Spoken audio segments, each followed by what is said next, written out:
انكشف لها الغطاء فرأت جدها رسول الله صلى الله عليه وآله وأمها فاطمة والملائكة تحف به. هذا الشعراء يصور الصورة كأن الزهراء جاءت إلى أبي رسول الله تستأذن منه أن تبكي أن تنعى ولدها الحسين. يقول تدنت صاب أبوها وجذبت الونة وعلى نعي الولد طلبت ابن من رخص وهبت الجسم ابن حسين تشم بمنعر وتهمل دموع العين. تقول يا المعزوز نحرق اللي راسك وين يا حسين يومك بيش وصفا.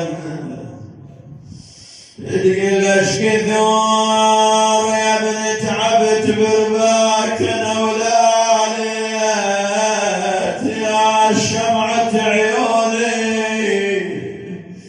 او يا عمود البيت يا ابن من المدينة الكربلة عني. تسجلت شوي الحسينة يا ابن من المدينة الكربلة عني والهان على صوتك ورد الشمعة. بعد شنو سؤال شنو الحسين اسمع تقول قاعد تشوف جدك قاعد قبالك ينادي حسين يا ابن الصاير بحالك يا اللي قطع يمناك وشمالك والله وشمالك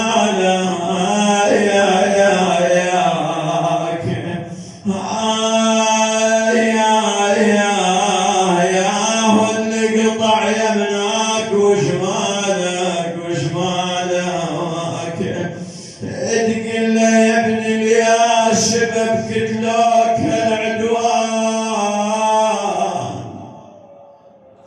يا ابن الياس ببكت لك العدوان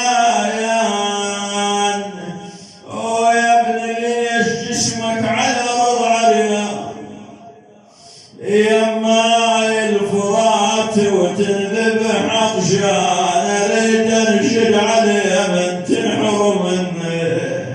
الشاعر يصور ان زينب بنات تسمع وفاطمه تريد تجاوبها يقولوا لن زينب الحره تصيح لا تبكي مو عطشان يما مات اخوي حسين. شلون زينب انا يمش قلبي جيت وشرب